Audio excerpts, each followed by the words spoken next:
Niebieski byczek PKP, cargo mój ulubiony.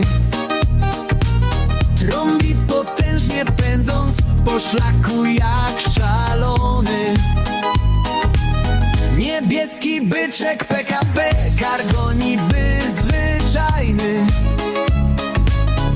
a jednak dla mnie niebieski byczek jest bardzo fajny.